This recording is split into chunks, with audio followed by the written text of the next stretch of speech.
C'est souvent que je me dis qu'elle est là, près de moi, qu'un jour elle va passer la porte avec son petit sourire et me dire « Bon, je suis là, tout va bien maintenant ». Je sais que ça n'arrivera jamais, mais pourtant j'y crois. L'homme qui m'écrit cela est en prison pour longtemps encore, quelque part en France. Il a été par 2 fois condamné à 20 ans pour le meurtre de sa femme. Il s'appelle Laurent Barry. Aujourd'hui, il a 50 ans. Question : est-il réellement coupable ? Pas si sûr. Première cicatrice. Il ne faut pas que je parle de mon papa. Mon papa, c'est Dieu. C'est tout. Et mon papa, il n'a aucun défaut. C'est un homme qui passe sa vie à aider ses enfants et à aider les autres. Il passe son bonheur après le nôtre. J'ai bientôt 20 ans, il va rester tout ça en prison. Tout ce nombre d'années-là en prison. Et je pense à tout ce qu'il va louper. Je vais avoir des enfants, il ne sera pas là. Enfin, c'est des trucs qui font mal de se dire, on va dire à son enfant, hey, ton grand-père il est en prison, tu le verras pas, tu vois. Moi je peux pas. Il sortira, il sera reconnu innocent un jour, voilà. Je suis sûr que la vérité elle éclatera. Parce que si je suis plus sûr de ça, autant que je m'en mette une directe dans la tête, quoi.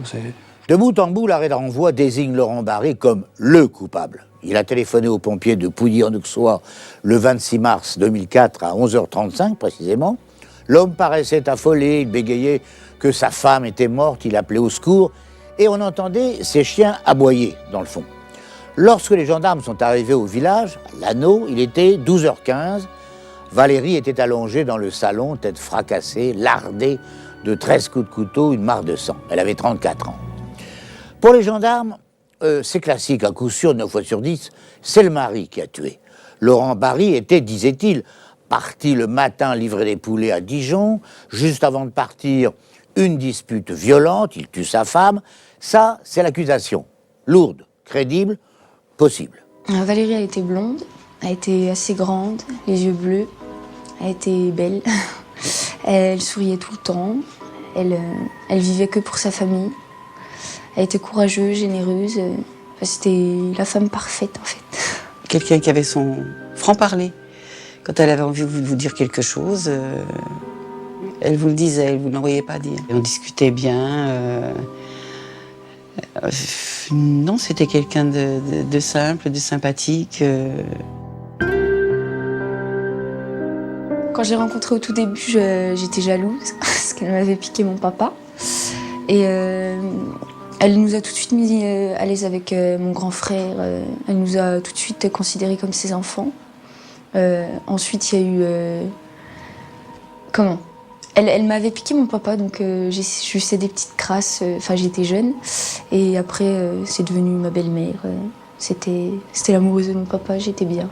Là, c'est leur belle-mère qui a été assassinée. C'est pas quelqu'un qu'ils connaissent pas, c'est quelqu'un avec qui ils ont passé du temps, avec qui ils ont ri, avec qui ils ont mangé, avec qui ils ont passé des fêtes, avec qui ils ont fait des anniversaires, avec qui ils sont partis en vacances. Même s'ils sont pas très vieux, ils ont des images, quoi. Coups de couteau, sang, blessures, ce qu'on voit à la télé. Laurent, c'est quelqu'un qui est attentionné, c'est quelqu'un qui est pas macho du tout. Je veux dire, d'aller faire les courses, la cuisine, repasser ou s'occuper des enfants, ça lui coûte pas. C'est quelqu'un c'est un bosseur. C'est quelqu'un de bourru, je dirais. C'est pas un diplomate. C'est pas quelqu'un qui joue à être un personnage qu'il n'est pas. En même temps, c'est quelqu'un de profond. Ce qui domine sa vie, telle que moi je peux la voir à travers ce que j'ai pu percevoir des conversations très nombreuses que j'ai eues avec lui, c'est qu'il est très amoureux de sa femme.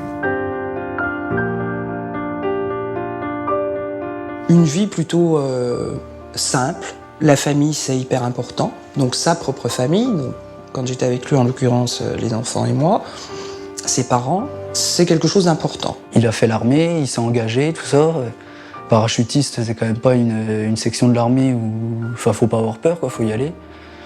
Il y a été, il s'est battu pour ça, il a toujours continué à se battre pour ça. Il crie à haut et fort, j'aime la France, ceci et cela, et maintenant, voilà, quoi. Il a vu que... Il a aimé la France, et la France, elle l'a baisé, quoi. C'est tout, il y a rien d'autre à dire. Il a enfin trouvé un bonheur tel qu'il le souhaitait, non sans difficulté aussi parce qu'il n'est pas accepté par sa belle famille, avec laquelle d'ailleurs sa femme a elle-même des problèmes. Elle s'entendait pas du tout avec son père. D'ailleurs, elle est partie de chez elle à 18 ans par la fenêtre. Et elle voyait sa mère en cachette de temps en temps. C'était... Non, elle n'a pas eu une enfance heureuse. Les soucis dont elle parle, pour l'essentiel qui dominent dans son discours, c'est pas des soucis avec son mari. Ce sont des soucis avec sa mère, son père. Une famille qui, aujourd'hui encore, et c'est son droit, reste profondément convaincue que Laurent Barry a tué leur fille. Ben, ils n'ont pas voulu nous le dire, c'est leur droit aussi. Valérie et Laurent se sont connus à l'hôpital de Dijon, où ils travaillaient. Il est venu me voir un soir à la clinique où je travaillais. Et il m'a dit, maman, je voudrais te présenter quelqu'un. Bon. Et il m'a présenté Valérie. Une petite blonde adorable. Et ça a tout de suite marché. Et on se parlait au téléphone toutes les deux, parce qu'elle travaillait dans une autre clinique. Et des fois, le soir, on se téléphonait. Coup de foudre, vraiment, mariage, et donc famille recomposée. Lui a déjà 2 enfants de Christine, Mylène et Kevin. 1 an plus tard, va naître une petite fille, elle s'appelle Laura, elle a 15 ans aujourd'hui. La moitié de sa vie est déjà en prison. Quand Laura est arrivée, c'est une petite merveille, cette petite fille. C'est vraiment ce qui a pu arriver de mieux. Ils étaient vraiment heureux d'avoir cette petite fille, cette blondinette. Elle est tellement gaie, elle a un bon caractère. Ça, elle peut pas renier ses parents. Mais elle nous pousse et c'est grâce à elle si on tient le coup. Valérie et Laurent sont l'un et l'autre des courageux, des bosseurs, comme on dit. Elle est aide-soignante à l'hôpital de Dijon. Lui, il crée un élevage de volailles qu'il vend au restaurant des environs. Leur vie est peut-être modeste, mais ils s'aiment, les enfants sont heureux. Leur ambition est de restaurer leur vieille ferme. Elle a des revenus personnels, elle a une vie professionnelle propre. C'est quelqu'un qui s'est très bien adapté, qui a d'ailleurs fait ce choix et qui a aimé vivre à la campagne. Ça, c'est pas un choix qu'elle regrette. Dans ce que l'on perçoit des gens avec lesquels elle parle, et en particulier de ses collègues de travail, c'est simplement un choix difficile à assumer. Difficile à assumer parce que pour Laurent Barry, l'élevage c'est pas forcément facile à se mettre en place, à construire, et puis il y a les trajets qui sont très fatigants. Ça c'est une évidence. La situation financière elle est pas mauvaise comme ça a pu être dit. C'est des gens qui vivent modestement, ça c'est clair. Au départ, c'était un matin de jour tranquille, mais le destin s'en est mêlé. Leurs vies vont d'un coup basculer dans l'horreur, et ce n'est que le début. Alors, le drame, je l'ai appris donc le 26 mars 2004. Je suis rentrée de l'école et d'habitude, mon père venait nous chercher peut-être une demi-heure après qu'on soit rentrés. Là, il était toujours pas là. 7h à 19h, il était toujours pas là non plus. Donc, on a commencé à s'inquiéter. Et ma mère a reçu un coup de téléphone de ma grand-mère pour lui apprendre que Valérie était décédée. Donc au début, on ne savait pas de quoi elle était décédée. On nous a dit qu'elle était peut-être décédée d'une maladie ou d'un malaise ou d'un AVC, on ne savait pas. Et j'ai appris le meurtre le lendemain dans les journaux. Il pleure, il est en larmes, il est mal, il comprend pas. Il a une grande peur, c'est qu'elle ait été violée. Première réaction de Mylène, la première phrase qu'a dit Mylène, elle dit « Mais c'est affreux, Laura, elle n'a plus de maman. Laura, elle n'aura plus jamais de maman. » Et elle a dit, je ferai comme une maman pour elle. C'est important parce que c'est ce qu'a suivi pendant X années. Alors j'ai pas pris ça pour de la responsabilité, je sais pas. C'est normal pour moi. C'est normal que je le réconforte. Ça vient tout seul, c'est ma petite sœur. À partir de 8h30 ce matin-là, du 26 mars, personne, sauf lui, ne peut démontrer de ce qui s'est réellement passé. L'accusation affirme que Laurent a massacré sa femme. Il répond « Mais pourquoi donc ?» On ne le croit pas, d'ailleurs, on ne le croira jamais. 8h30, c'est le moment approximatif où Madame Barry est vue vivante pour la dernière fois par un chauffeur de bus, le chauffeur du bus du ramassage scolaire qui prend la petite Laura pour l'emmener à l'école dans le village voisin. Bien. Donc, ce matin-là, ce qu'explique Laurent Barry, c'est que donc sa femme est de repos, lui doit comme d'habitude aller faire sa livraison. Pour aller plus vite, effectivement, et plus commodément. Il est décidé qu'il prenne la voiture de sa femme. Parce qu'il ne veut pas partir trop longtemps, pas prendre trop de temps, pour la bonne et simple raison qu'il a des agnelles qui vont mettre bas. Donc il ne veut pas laisser sa femme trop longtemps seule avec, si je puis dire, ce problème, parce qu'elle ne sait pas y faire face. Une fois que la petite a été déposée au ramassage scolaire, il reste effectivement un temps avec sa femme, il y a une discussion, il y a une dispute, c'est vrai. Alors pas une dispute à se taper dessus, pas une dispute à se crier dessus, il y a un désaccord sur le ponçage des poutres. Madame veut poncer pour retrouver un bois plus beau, monsieur ne veut pas poncer parce qu'il ne restera plus rien, dit-il. Et puis, comme c'est dans son caractère, il essaye de convaincre sa femme, elle n'en démord pas, ils sont en désaccord et il part en lui disant « finalement, tu fais bien ce que tu veux ». Et il s'en va. Personne ne sait si Valérie a eu le temps de commencer à poncer ses poutres. Les experts s'affrontent sur les horaires et si l'un d'eux seulement a raison, Laurent Barry est innocent. Il m'a dit que quand il était rentré, il avait commencé à l'appeler, donc pour savoir s'il était dans la maison. Il n'avait pas entendu de bruit. Et il m'a dit que quand il était rentré dans la salle, il avait vu son corps par terre et qu'il l'avait serrée dans les bras, qu'il avait essayé de la réveiller, mais qu'elle ne bougeait plus. Puis après, il a défait son manteau, c'était au mois de mars, puis il lui a mis dessus. Et on lui a dit, pourquoi vous avez fait ça? Il rentre dans cette pièce et il découvre une scène à laquelle, évidemment, il ne s'attend pas. Il s'attend à retrouver sa femme, et qui est une scène d'horreur. Et lui, face à ça, et c'est bien ce qu'on va lui reprocher après, c'est qu'il a eu un comportement qui peut, avec le recul que nous avons, ne pas paraître rationnel, mais peut-on être rationnel devant une telle scène? Quand il s'agit, non pas d'une victime, mais pour celui qui découvre ça, de sa femme. Bouleversé par ce qu'il vient de découvrir, Laurent Barry se précipite dehors pour chercher du secours, puis il rentre et fouille les pièces de la maison à la recherche du téléphone qu'il finit par retrouver dans la salle de bain. L'ambulance, quand ils sont arrivés, ils ont donné des cachets à Laurent pour qu'il se calme, parce que c'était... Donc il nous est tombé dans les bras en pleurs. Maman, elle est morte. Et ma fille... C'est sa petite fille qui pensait surtout. 5 ans, à un quart d'heure près, elle trouvait sa maman. À ce moment précis, Laurent Barry, déboussolé, apeuré, choqué, va commettre l'erreur de sa vie. Soudain pris de panique d'être accusé d'avoir tué sa femme, il invente un cambriolage, donc un cambrioleur. Le téléphone fixe, il n'est pas posé sur sa base, ce jour-là. Et il le cherche partout. Alors il le cherche n'importe où, parce que il vire un rayon de l'armoire, il vire des choses qu'il y a sur la commode. Donc quand on le dit encore une fois comme ça, on me dit « mais c'est bon, il n'est pas bien ». Ben non, il n'est pas bien. Il est en état de choc. Donc il retourne tout, il cherche son téléphone. Il dit, lui, oui, j'ai l'impression que j'ai des choses qui ont disparu. Il me manque 100 € en liquide, enfin en espèces. Il parle d'une montre à lui, qu'il n'a pas retrouvée, je ne sais pas où elle est. Et on va retrouver cette fameuse montre Festina dans une perquisition qui aura lieu dans sa nouvelle maison, c'est dans des cartons, 2 ans après, 2 ans et demi après.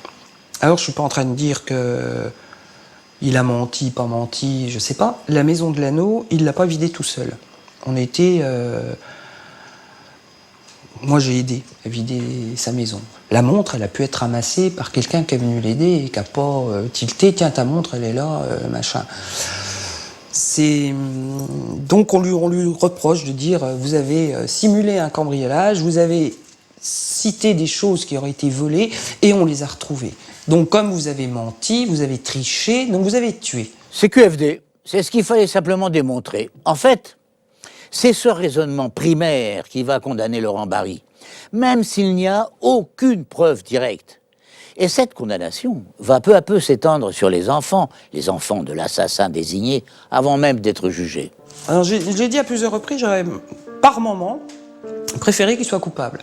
Parce que je pense que ça aurait été plus facile peut-être à vivre pour tout le monde. C'est-à-dire il est coupable, il a tué, il a arrêté, on le condamne, 20 ans, il est en prison, c'est normal. Et c'est normal, il a fait quelque chose d'horrible, il prend 20 ans qui est une peine normale pour un meurtre de ce genre-là. Même chose pour les enfants. Soit leur père c'est une ordure, il a tué, il est en prison, machin. Ils ont toujours le loisir de plus du tout parler de lui. Ils ont le loisir, s'ils le veulent, de lui pardonner et de continuer d'aller le voir. Mais il est puni, et c'est normal, il est puni à juste titre, donc ils vont l'admettre, la sentence. Là, c'est pas ça. Ils ont en permanence l'étiquette enfant d'assassin. Ils vivent au quotidien mon père est en prison parce qu'il a tué quelqu'un, ça c'est ce que la société dit, et il a rien à y faire, c'est pas lui. Alors le regard des autres, au début c'est pas facile, c'est vraiment pas facile, parce que c'est où j'étais au collège quand mon père était incarcéré pour ça. Tout le monde me connaissait, il savait à peu près l'histoire qui s'était passée. Donc dès que je suis arrivé au collège, c'était voilà quoi, le fils de l'assassin, le fils de machin, le fils de truc. Là c'était vraiment difficile à gérer et ça fait mal quelque part parce que c'est des amis que je pensais être vraiment des amis d'enfance et au final on se rend compte qu'on est tout seul quoi. À l'école, on est traité comme rien en fait. À chaque fois qu'il se passe quelque chose dans les journaux ou autre, on vient nous voir en nous insultant d'enfants de Tola. En fait, on nous traite comme des moins que rien. Les parents de nos amis leur interdisent de nous parler parce que notre père est accusé de meurtre. La conviction des gendarmes leur sert de preuve. La piste du mari, c'est la plus logique. L'homme s'embrouille, se mélange, finalement se piège lui-même en s'expliquant mal ou pas du tout. Conviction des enquêteurs, le mari, il a la tête à ça. Pour les journalistes, c'est le bon papier. Non, c'était Laurent. Ils n'ont jamais cherché ailleurs. Eh bien, moi, je dis que le Laurent Barry que l'on veut imaginer comme ça, on le fabrique.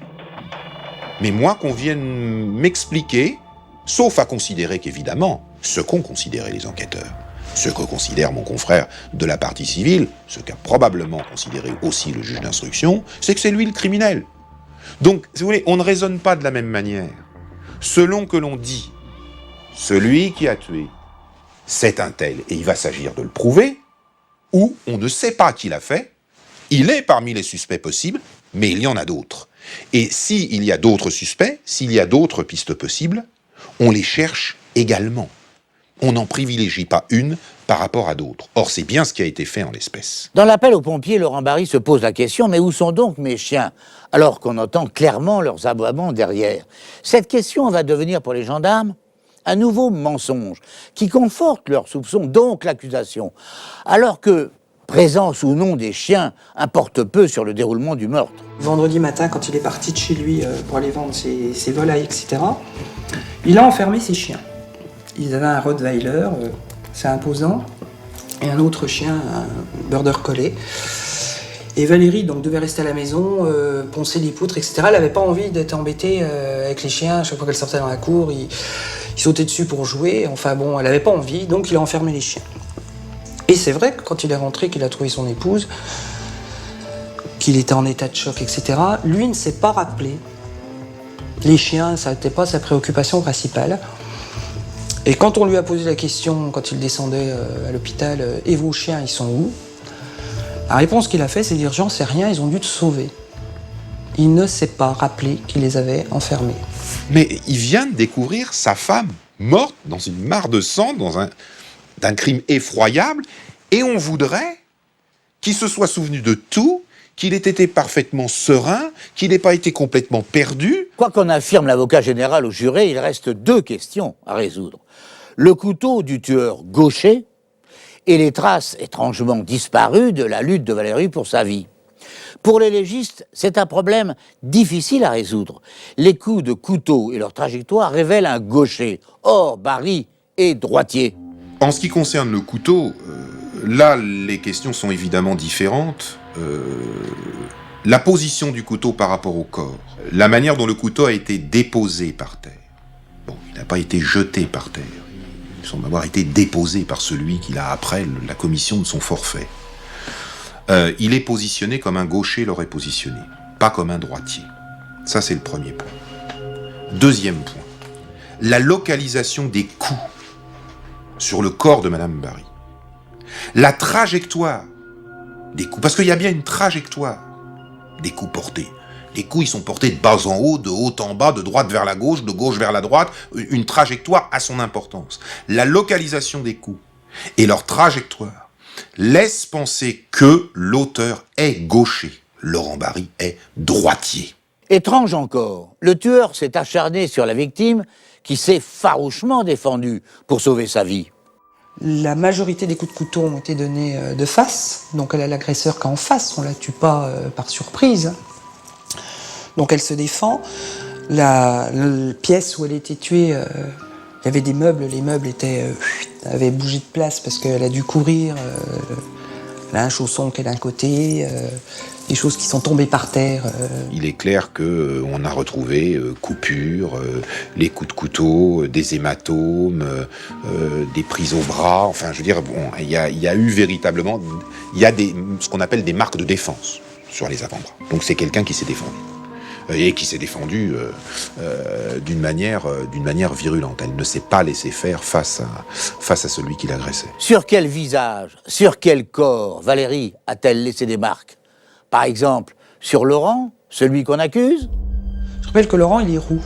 Il a une peau de roux, mais blanche de chez blanche. D'ailleurs, vous faites ça, il a un bleu. Il marque. Il n'a pas de marque. Valérie, elle s'est défendue. Elle n'a pas tapé dans les murs pour se défendre. Elle a dû quand même, à un moment donné, au moins toucher une fois son agresseur. Et puis, le 26 mars, au soir du meurtre, l'erreur qu'on a sans doute mal décrite aux jurés de Dijon et de Besançon. Les gendarmes lèvent les scellés et rendent la maison aux familles. Faites le ménage, on leur dit. Alors ils l'ont fait. Ils vont donc éponger le sang de Valérie et surtout gommer à jamais les traces du meurtrier. Mais pourquoi si tôt? Parce qu'on est convaincu d'avoir le coupable? Ça, c'est le trou noir du dossier. La vérité y est engloutie. Et le plus dur, c'est quand le gendarme nous a dit vous pouvez nettoyer. C'est nous qui avons nettoyé le sang à Valérie. Il y a des constatations à faire dans toute la maison, parce que on ne sait pas comment s'est passée la scène, on ne sait pas où on peut retrouver éventuellement des éléments intéressants. Il faut tout fouiller, il faut tout investiguer. Ça n'est pas fait. Donc on va quand même geler la scène de crime. 24 heures, approximativement. Et puis, chose... alors là, mystérieuse, mais seuls les enquêteurs peuvent y répondre, on va rendre la scène de crime à la famille. Et le lendemain, je l'ai emmené à l'anneau chercher des affaires pour la petite et pour lui. Et tout le monde pataugeait dans la maison. Elle avait été mise, je ne sais même pas si c'est sous scellé une nuit, et puis c'est tout. Le lendemain, tout le monde pataugeait dans la maison. Tout le monde déplaçait les affaires, tout le monde... voilà. Mais il y a un gâchis d'enquête. Il y a une enquête ratée. Les enquêteurs auraient eu les moyens de prouver son innocence. Ils ne les ont pas utilisés. Mais non seulement ils ne les ont pas utilisés, mais pour beaucoup d'entre eux, ils les ont gâchés. En ne gelant pas la scène de crime au-delà de 24 heures, en la rendant à une famille pour nettoyer et faire ce qu'elle voulait dedans, et en faisant venir le laboratoire de police scientifique plusieurs jours après, pour faire des constatations en un lieu de crime qui avait été nettoyé, modifié. Pour les jurés, la question fondamentale, mais enfin, à quelle heure Valérie a-t-elle été massacrée de 13 coups de couteau? Réponse des experts, on ne sait pas vraiment. L'accusation balayée d'un revers de main, ah mais non, ça fait rien, c'est lui, c'est sûr. La chose qui nous a mis dans une colère noire, c'est l'heure de la mort de Valérie. Il y a un rapport d'autopsie qui dit qu'elle est morte entre 10h moins le quart et 11h moins le quart. Ça, c'est ce qui est écrit sur le rapport d'autopsie, avec un battement d'un quart d'heure, donc ça fait 9h30, pour le plus tôt le matin, 9h30. Le premier procès, ça avait verbalement, pas par rapport à ce qui était écrit, mais de manière verbale, je ne sais plus quel expert a dit que c'était 9h30, mais ça aurait pu être 9h10. C'est important les horaires parce que 9h30, il peut pas tuer sa femme. Ça le fait partir de l'anneau à 30. Il peut pas la tuer et monter dans la voiture en même temps. C'est aussi bête que ça. 9h10, c'est limite, mais ça peut commencer à tenir, c'est un peu difficile, mais voilà. Et le procès en appel, elle est morte quasiment 1 heure avant. Ça n'a rien de drôle, je ne veux pas faire de comique, mais s'il y avait un 3e procès, elle serait morte la veille, quoi. Parce que depuis le temps que l'heure, elle avance... Aussi bien le médecin qui intervient sur place et qui fait une première évaluation de l'heure de la mort, déjà assez précise, confirmée ensuite par le légiste au moment où il vient sur les lieux, puis au moment de l'autopsie. Eh bien, quand vous ajoutez les constatations sur l'heure de la mort avec, si ça avait été fait, un timing précis du trajet, mais qu'en tout état de cause, vous voyez que même si on dit qu'il part le plus tard possible, il ne peut pas être arrivé dans le délai qu'on lui impute à Dijon, et il ne peut pas avoir fait tout ce qu'il a fait à Dijon et revenir pour être à 11h30 à l'anneau, c'est pas possible. Donc il est parti beaucoup plus tôt. Simplement, il y a un problème. C'est que si on veut reconstituer un trajet, on prend le même véhicule, ou un véhicule approchant, c'était pas un véhicule tout neuf, hein, la voiture de Madame Barry, hein, et dans les côtes, il y a 2 côtes, notamment au retour, que vous pouvez prendre, mais il faut avoir quand même des chevaux sur le capot, comme on dit trivialement, pour pouvoir monter ces côtes-là à une vitesse optimum. Bien. Donc, il faut utiliser le même type de véhicule, faut partir à la même heure, et surtout le même jour. Les conditions de circulation un vendredi à Dijon sont pas les conditions de circulation d'un autre jour de la semaine. Pourquoi ? Parce que c'est jour de marché. Les gendarmes rétorquent qu'ils ont effectué plusieurs reconstitutions. Mais justement, dans quelles conditions ? On ne sait pas. Jamais Barry n'a pu y participer. Au détour du dossier, on apprend ceci. Et c'est énorme. Alors, arrivés dans la ferme, le matin du meurtre, les enquêteurs ont découvert que le moteur du fourgon était chaud. Pourquoi ? Quand il utilise la camionnette, est-ce qu'il s'était prévu initialement ? Il y aurait la veille ou l'avant-veille, c'était prévu comme ça. Normalement, il manœuvre son véhicule, et lui seul peut le manœuvrer, effectivement comme ça, de manière à ce que l'arrière du véhicule soit adossé au bâtiment. Ce qui permet ensuite de charger plus facilement sa livraison. C'est ce qu'il fait. Le véhicule est bien stationné dos à la maison lorsqu'il quitte les lieux.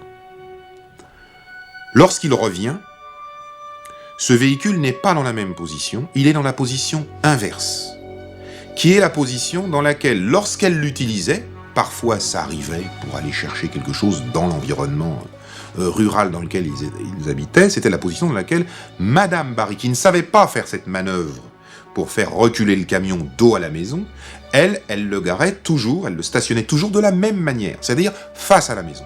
Or, là aussi c'est au dossier, le véhicule est bien stationné face à la maison. Quand les gendarmes sont arrivés, ils ont posé la main sur le capot de la fourgonnette en question.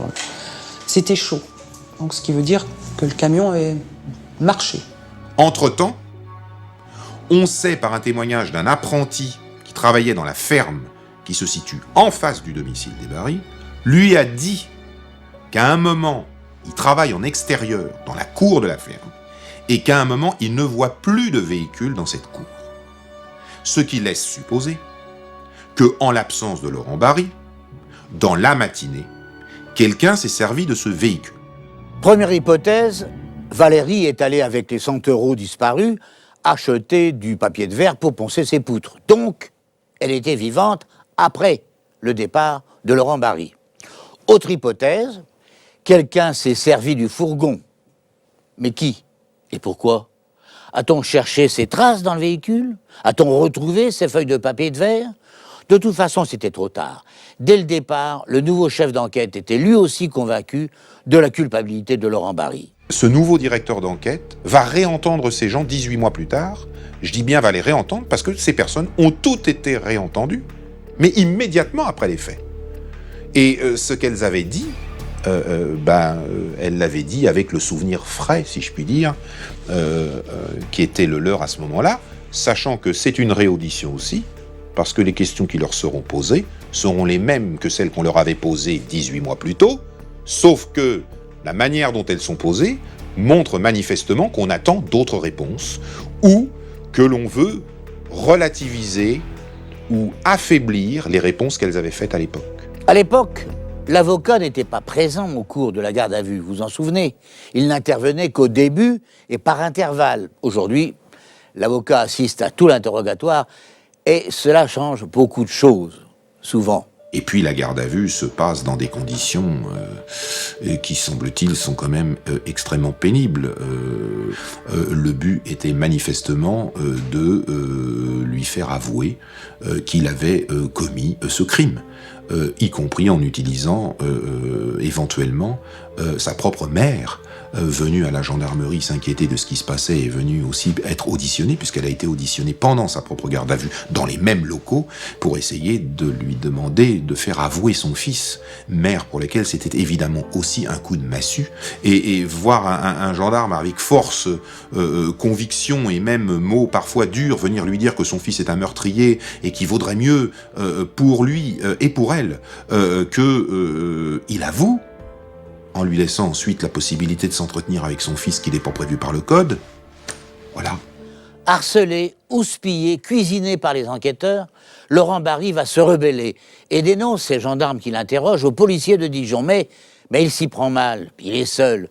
Du coup, il apparaît encore plus coupable et cela, ça va lui coûter cher. Il va se plaindre de l'enquête. Et il va dire, c'est pas normal la manière dont les choses se passent. Résultat des courses, il va y avoir une procédure diligentée contre lui par le procureur de la République de Dijon pour dénonciation calomnieuse aggravée, puisqu'il s'agissait censément d'avoir dénoncé les gendarmes pour avoir commis des vols, détourné des scellés. Tout simplement, il était venu critiquer l'enquête. Bien. Donc, il se défend mal.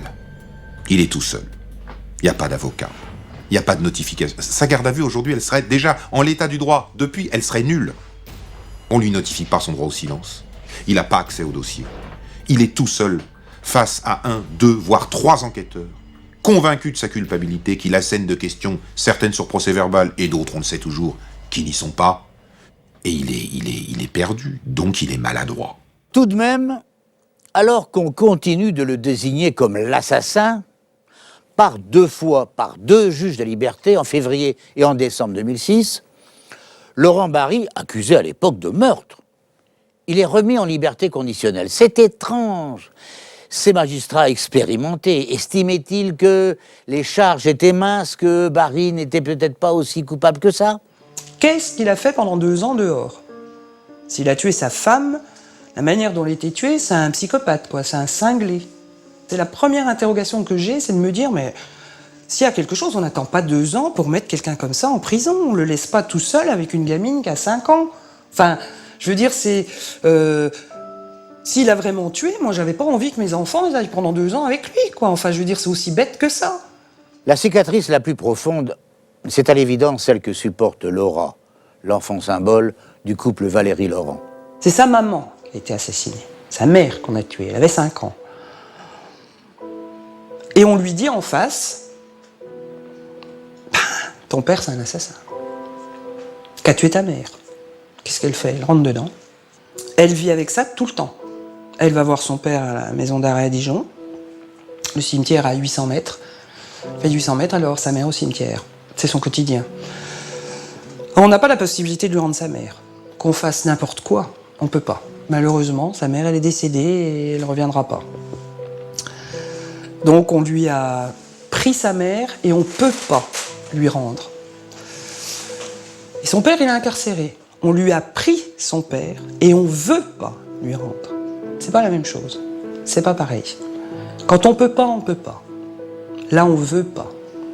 Elle a un amour pour son père, c'est fou. Elle ne vit que pour ça. Elle marche bien à l'école, elle n'a pas de soucis. Elle est plutôt dans les premières de sa classe. L'école, ça va bien. C'est une petite fille de 14 ans qui a les problèmes des petites filles de 14 ans. Qu'est-ce que je vais me mettre? Le jean à la mode, les dernières bottes, les machins. Je veux dire, elle a sa vie de petite préadolescente, et heureusement.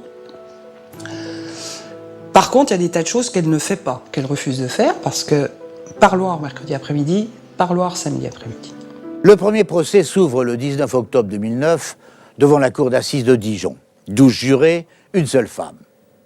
Laurent, qui est en liberté conditionnelle depuis presque 3 ans maintenant, Laurent Barry a peur. Il avait raison d'avoir peur. On va chasser le doute de l'audience. Il ne restera que le soupçon. Pire même, la conviction. Alors, le jour avant le premier jour du procès, il a peur. Nous, on est confiants. avec mon frère. On lui dit qu'il ira pas en prison, parce qu'il a rien fait et que ça fait 3 ans qu'il est en liberté, on va pas le coller en prison maintenant. Mais mon père, il a peur, il a un mauvais pressentiment. Et tout le long de la semaine du procès, chaque soir, quand on rentre, il nous fait des câlins, des gros bisous. Et il nous dit que même s'il va en prison, il sera toujours là. Et la seule chose que je regarde, moi, c'est les jurés qui rentrent. Ils rentrent à la queue leu-leu. Et on a passé une semaine là, donc ils savent où sont les enfants de Laurent, ils savent où on est placé. Et il n'y en a pas un qui tourne la tête vers nous. Ils regardent le plafond, machin, tout ça. Et moi, je sais à ce moment-là que c'est mort.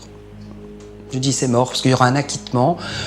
Dedans, il y a des gens qui ont une 40aine d'années. Je pense qu'ils auraient été trop contents, même s'ils n'ont pas le droit de le faire un clin d'œil, un signe, quelque chose, pour nous dire c'est bon.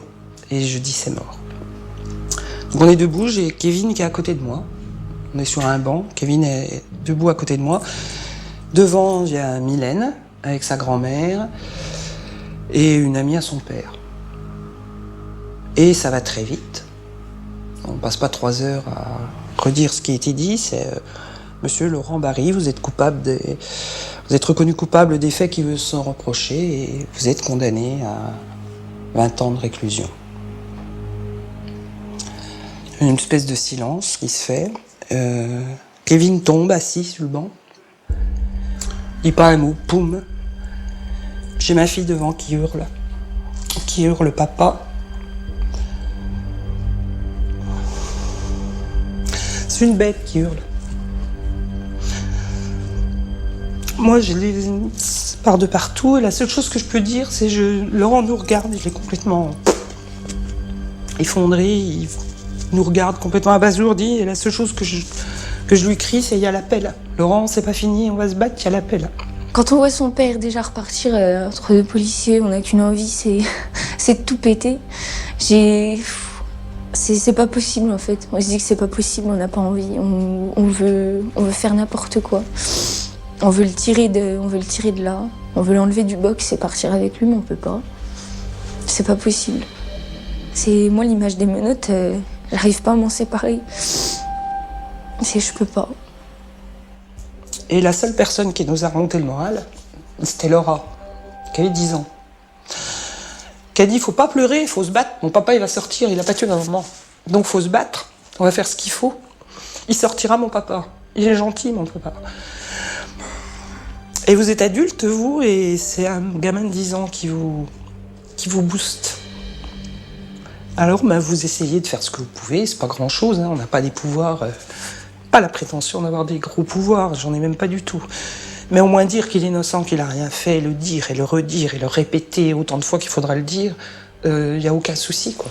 À ce moment-là, Laurent Barry va vouloir s'en aller, rejoindre Valérie, comme il dit. Tentative de suicide par cet homme qui ne sait plus comment crier qu'il est innocent, qui n'en peut plus d'être désigné comme l'assassin de celle qu'il aimait. J'ai été un des seuls à pas l'engueuler, entre guillemets. Parce que je pense qu'à sa place, j'aurais fait la même chose. Donc, je veux dire, je le comprends, être enfermé dans une cellule, s'imaginer que pendant 20 ans, on ne verra pas le jour. Il y a un moment, on pense forcément au suicide. Pour moi, mon père, c'est bête, hein, mais il est mortel, il n'a pas le droit de partir. Il n'a pas le droit. Il n'a pas le droit de me quitter, il n'a pas le droit de mourir, il n'a pas le droit de me laisser. Donc après, moi, je lui ai dit, c'est pas une solution, il faut que tu te battes, il faut que tu fasses tout ça. Et là, il est tout seul, il n'a plus rien, il est enfermé dans une cage pour rien. Et je me suis mis à sa place et je sais qu'il tiendra pas. Et j'ai appris avec le temps à vivre avec ça, à me dire qu'un jour, on m'appellera pour me dire qu'il est parti. Procès en appel le 23 novembre 2010 devant la cour d'assises de Besançon. Dans la salle d'assises, en général, la compassion du public ne soulage que les parents de la victime. Personne ne pense à l'autre famille, celle de l'accusé, elle aussi finalement victime. Cela s'est fait à Dijon, cela va se refaire à Besançon. Qui juge-t-on finalement ce jour-là? Laurent Barry était-il réellement en état de se défendre, lui qui avait été hospitalisé d'office en psychiatrie dans un hôpital de la région? Quelques jours avant le procès, le préfet, sur rapports médicaux, avait confirmé le maintien de l'hospitalisation d'office. Et ça n'a pas empêché, grâce à un rapport d'expertise commandé par le président des assises de Besançon, que l'on décide de juger en France un hospitalisé d'office. Les jurés d'appel de Besançon, à leur tour, n'ont pas entendu Laurent Barry. D'ailleurs, Les seconds jurés n'aiment pas généralement contredire les premiers. Les magistrats ne le goûtent guère non plus. Les photos cruelles du massacre, la conviction exprimée des gendarmes, la confusion des experts, le suivisme des médias, Laurent Barry a senti tout de suite qu'il n'y échapperait pas. Son espoir, c'est d'avoir peut-être moins. D'avoir peut-être moins. Le risque de l'appel, c'est que vous pouvez avoir moins, vous pouvez avoir pareil, vous pouvez avoir plus. Alors moi, je voulais pas entendre le verdict parce que ça fait trop mal. Le premier, il m'a achevé. C'est resté dans ma tête pendant des mois et des semaines et j'arrivais pas à me détacher de... J'avais 20 ans qui couraient dans ma tête toute la journée et j'avais pas envie de revivre ça. J'ai préféré fuir encore, donc j'ai attendu dehors. C'est mon frère qui est venu me trouver dehors et qui m'a dit que mon père restait en prison. Et donc là, je suis rentrée dans la salle et j'ai essayé de prendre mon père dans les bras, mais il était dans un box fermé, donc on n'a pas pu le toucher. Et je lui ai juste dit au revoir. Savoir qu'il s'était pris 20 ans, j'avais 16 ans, je me suis dit, va sortir, j'aurai 36 ans, j'aurais déjà fait toute ma vie. Ma petite sœur, elle a plus rien en fait. Ça aussi, ma petite sœur, elle a plus rien. Non. C'est pas possible. Si ce n'est pas Barry, qui donc a tué la jeune femme, rétorque l'accusation, oubliant que c'est à elle et non à l'accusé d'apporter aux jurés, à défaut de preuves, des présomptions graves, concordantes et pas simplement une conviction d'enquêteur.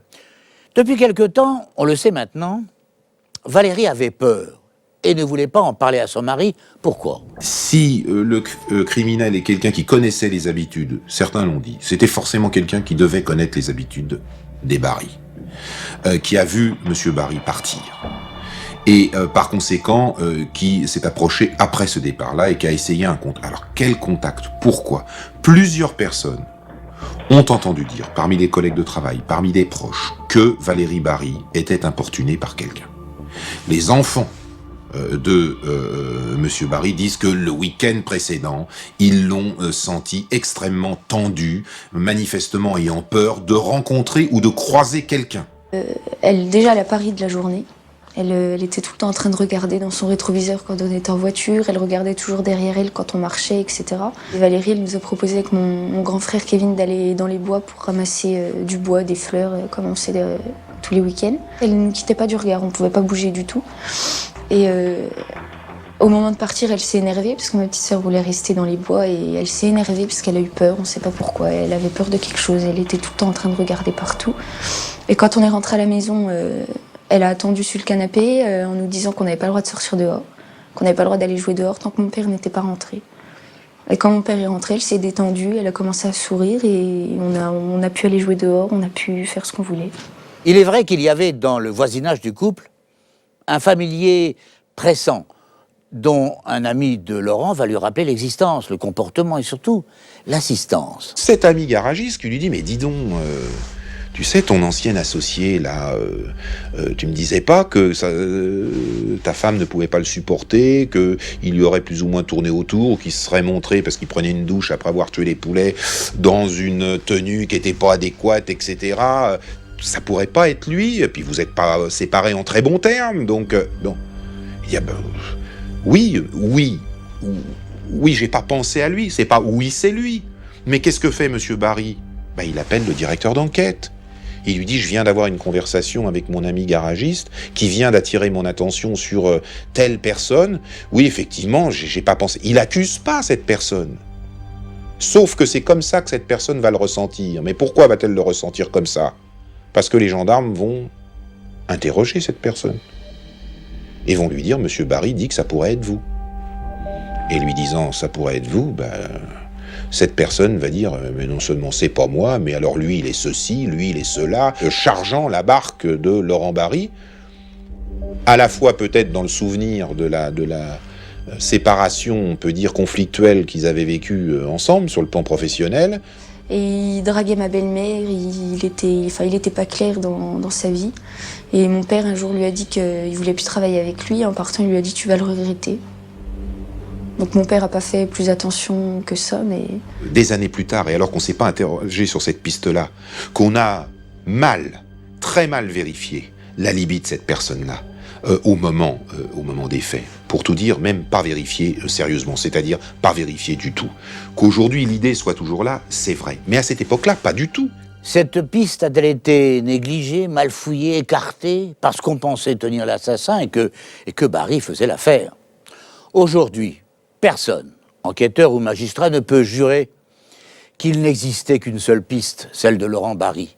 À l'époque, c'est certain, le doute n'existe pas ou n'existe plus sur la culpabilité de Laurent Barry, ni chez les gendarmes, ni chez le juge. Du coup, chez les jurés non plus. Devant ce qu'on lui présente comme une évidence, en général, le juré s'incline. Une fois de plus, on écarte le doute pour privilégier l'intuition, plus même la conviction. C'est un drame, et puis c'est 2 crimes. Le premier crime, c'est la mort de Valérie Barry. C'est incontestablement un crime, c'est objectivement un crime, c'est légalement un crime. Et puis de mon point de vue à moi, qui a été son avocat en appel, il y a un second crime. C'est sa condamnation. En le condamnant, dans ces conditions-là, on a rajouté le crime au crime. On a dit, dans des conditions méthodologiques qui sont dramatiques, qui sont pas acceptables, qui relèvent de la faute, on a dit à 2 reprises qu'il y avait suffisamment d'éléments et qu'il n'y avait aucun doute raisonnable sur la culpabilité de cet homme. On a dit à cet homme, vous avez tué cette femme, vous avez tué votre femme. Et on a dit à leur petite fille, ton père a tué ta mère. C'est ça qui me choque le plus. Je dirais pas que l'enquête a été bâclée, bien que le mot soit pas étranger à l'appréciation que je peux porter sur elle. L'enquête a été ratée. C'est pire. Elle a été ratée. Méthodologiquement, c'est un loupé à montrer en contre-exemple à toutes les écoles d'investigation judiciaire, à l'école nationale de la magistrature et dans les écoles d'avocats préparant aux carrières, si on peut dire, du droit pénal. Elle a été ratée, cette enquête. Et encore une fois, il y a une femme de 38 ans qui s'est fait égorger au milieu de salle à manger un vendredi matin, qui n'a rien demandé. J'aurais pas voulu passer les 10 dernières minutes de sa vie. 13 coups de couteau, une oreille coupée, égorgée, des impacts sur les bras, sur la tête éclatée sur le sol, des bleus comme ça sur les cuisses, les ongles pétés tellement qu'elle s'est défendue, les nœuds de doigts marqués parce qu'elle s'est défendue. Elle s'est pas laissée égorger sans se défendre. Elle s'est battue jusqu'au bout. Et aujourd'hui, il y a quelqu'un qui a fait ça. Quelqu'un ou des quelqu'un, j'en sais rien, je sais pas. Et qui vit bien. Depuis 2004, ça va. Mais en 2012, ça fait 8 ans, il vit bien. Par contre, la vie de toute notre famille, elle est morte. Il n'y en a plus. Moi, je me suis déjà préparée à entendre que mon père, il est mort, oui. C'est choquant de dire ça, mais je préfère m'y préparer maintenant parce que je sais que s'il sort pas dans les mois ou les années qui viennent, l'approche, je sais qu'il en finira tout seul. Le seul point qui me rassure là-dedans, c'est que je sais qu'il sera bien parce qu'il sera avec sa femme. Voilà. J'essaie de me rassurer en me disant ça, mais je me prépare à ce qu'on me dise ça. S'il sort dans 20 ans, faut pas croire qu'il nous restera 10 ans à vivre, hein, parce que quand vous avez mangé 20 ans de cabane, faut pas croire qu'il vous reste je sais pas combien d'années à vivre. Donc s'il sort dans 20 ans, on profitera des derniers moments qui nous restera, s'il est encore là, et puis c'est tout. Les seuls trucs qui m'intéressent aujourd'hui, c'est de lire son courrier et de savoir s'il va bien ou pas. C'est tout. S'il va bien, je passe une bonne journée. Et si dans la lettre, comme celle que j'ai reçue tout à l'heure, il me dit qu'il en peut plus, je suis pas bien. C'est comme ça. J'arrive pas à vivre. J'ai pas envie de vivre s'il est pas là. C'est tout. Autour du condamné, elles sont là, les cicatrices, quel que soit l'espoir, aussi loin que soit le jour de la sortie, s'il s'en sort d'ailleurs. Rien ne sera oublié, rien ne pourra jamais être effacé. Les souffrances, les peurs, les pleurs, les abandons, les rages, les vies gâchées par les 13 coups de couteau ce matin-là de mars 2004. Autour du condamné, coupable ou innocent, elles sont toujours là, les cicatrices de la justice.